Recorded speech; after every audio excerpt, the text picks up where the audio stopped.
All right, thanks a lot. We are high the rafters of this MGM Grand Garden Arena, Jim Colley. So much on the line right now for James Stewart. Well, you mentioned that in last year, you know, Chad Reed didn't come away with that hole shot. We saw what happened in the first turn last year. We could have that same similar scenario. He's sandwiched right now in between both Suzuki riders. Dungey to the left of him and Chad Reed to the right. Dungey on the 250F, Chad Reed on the 450. We see the Honda guys, they're next to each other. And you saw what happened last night. Friday night, those guys came together also. Let's go down for a pre-race report. Sarah Daly. We're getting ready for the main. James Stewart has a shot at winning $250,000. He's got to get the whole shot to take advantage of that. So let's see what happens. Thanks, Sarah. Jim, you know, 20 laps in the Supercross race is a lot to think about, but these guys are really focused on one thing and one thing only right now, to start, because that holds the key to $250,000 for James Stewart. Yeah, you mentioned James Stewart. We see him here now. He's sandwiched, like I said earlier, and he's just thinking right now, can I get the start? But you know what? You don't want to blow it. You don't want to go down in that first turn. You got to think about it. As you notice, all the mechanics have backed away right now. This is it. As soon as that board goes sideways, we're going racing here at the MGM Grand Garden. And with the Suzukis on both sides of Stewart, you've got to wonder if they're going to try to box him in. The rest of the guys do not want to give him the momentum in the big money. We're ready to go racing. The revs are up, and the gate is down here at the MGM Grand Garden Arena. We're racing. Stewart wheelied a little bit. He also bumped into Chad Reed. Brock Hepler on the outside, but Reed's going to sneak to the inside.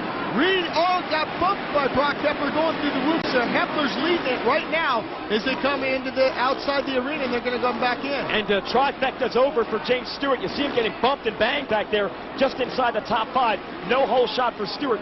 Now he's got to concentrate on trying to get that overall. Brock Hepler right now in control. But look at that. Chad Reed to the inside, wastes no time. That was a beautiful pass. It was just a little love tap there. Brock Hepler left the door open. Chad Reed goes to the inside. Right now, you know, he's in control of the race right now as he's going through this double, triple section, and he's going to come back right around here into the mechanics. So this is Stewart now passing Ivan Tedesco, and that was a major pass because Tedesco got second, and that was for an overall. So right now, Stewart's got that overall. He's got the $100,000. He's just got to focus in on trying to get around number 60 there, and that is Brock Hepler, and not let Chad Reed start to check out. However, you got to remember, Stewart and Reed know they're going to be in a shootout for the Supercross Championship come January. He does not want Reed to have a mental edge headed into that race.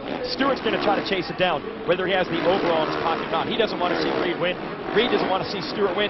These two, the rivalry is building. Here's a rivalry right now. Stewart rolling up on fellow Yamaha rider Brock Hepler. This is going to get good here, Jim. Well, he's trying to set up a pass where he can make the pass because, you know, Hepler is going to come back. If Stewart leaves the door open, he's going to go to the inside right now, and he makes the pass. Can Hepler square back underneath him going into turn 1? No, Stewart makes a clean pass, and he's going to make it stick. Well, that didn't take long for Stewart to come from outside of the top 5 to second, and now he's got to try to run Chad Reed down.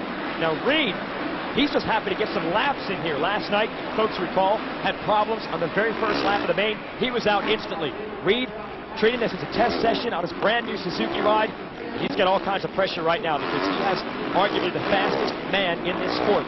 Going to try to run him down. So Chad Reed going to have to up his pace because you know James Stewart is going awfully fast tonight. Well, let's see. James Stewart comes around this and he seat bounces triple that section. He's the only rider to do it. I've watched him practice. No other rider has done that. James Stewart did it a little bit, a couple laps in the heat race. He knows he has it in the back of his pocket. Chad Reed has yet to do it, and that might be the ace in the hole for James Stewart right now. Well, how tough is that for a rider like Reed, not having jumped that all weekend long to try to learn and do that right in the heat of the battle like this? Yeah, you're not going to be able to do it. I mean, it's just one of those things that you don't have the confidence. Chad Reed, like you said, he's on the new factory Suzuki right now. He's still getting acclimated to it. He's still feeling the bike out. He's not confident that he can see-hop that thing like James Stewart can on his new ride, the Yamaha. Stewart is slowly but surely beginning to close the gap on the Australian here. All right, Jim, let's go back and look at that start. That is the biggest part of this race right now. Well, if you look at the start, James Stewart comes out of the gate and he starts to wheelie, and that's a bad sign because you're either going to have to roll off the throttle, get the front end back down, transfer the weight over the handlebars to get the front end back down, but then he has a tendency, he drifts over and they make contact with Chad Reed on the right-hand side, but Chad was okay. He was just driving in. He had one goal, and that is to take that trifecta away from James Stewart, and he successfully did that giveaway $5,000 for that hole shot. Catch back up with the action here, and you see what that hole shot did for Reed. He's still got a sizable lead over Stewart. It's a battle for third. Heffler's still there. Here come the men in red, the Honda boys, Tedesco, Short, and Ryan Dungey. Got a bad start. He was tangled up with Stewart. Dungey's on a move, and he's riding the smaller bike, the 250. See the two red bikes here. The man in yellow behind them, Dungey, starting to close the gap. And Dungey last night, he had to ride the whole main event without his left-hand side grip. He actually lost that in that first turn crash, and he's you know, you can never count out Dungey, and the track's starting to dry out. You see a lot of the slick spots. It's starting to get a little bit dusty in some sections. You're starting to see some blue grooves coming out of the corners, so that's going to play into the fact for Dungey, because he's on that light spike and he's getting a hold of the ground a little bit more. Yeah, a little less power, a little more traction. Here's the guy they're chasing for third place. This will be a podium spot. Brock Heffler out of Pennsylvania. This is his first weekend racing Supercross on a 450 in the United States. So far, so good for the number 60. Back up front with our leader, Chad Reed. Running the number 8 on the bike as a salute to last year's Rockstar Energy Drink U.S. Open winner, Grant Langston. That's Reed's best friend. Langston sidelined with an eye problem, and he doesn't know if he's going to be able to come back to racing. So Reed's running the number 8 as a salute to his fallen friend, the number 7. He hasn't fallen at all. He continues to up the lap times and close the gap on Reed. And you see, they're going to start running into a little bit of lap traffic there, and that's going to present problems for their leaders. I mean, you're going to see a blue flag come out. The guys are going to have to move over. But Reed looks good right now. He's in control of this race as he comes up and over the finish line. This left-hander, Reed, is still double, tripling. And James Stewart still doing that. You know, Reed looks pretty comfortable on the Suzuki. Like I said, had that problem with the brake last night. Here tonight, he's getting a good feel for that motorcycle, but James Stewart's starting to catch up to him right now as they come around turn number 1.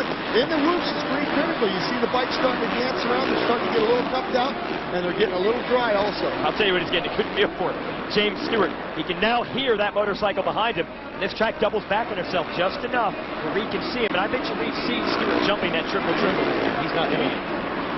Well, like we've always said, you know, you can catch a rider. It's one thing to catch him, but it's another thing to pass him. And with the tight track here we have in the MGM Grand Garden, you know, it's not going to be a nice pass. I can guarantee you that. Yeah, if Stewart wants to get around Reed, he's going to have to force the issue.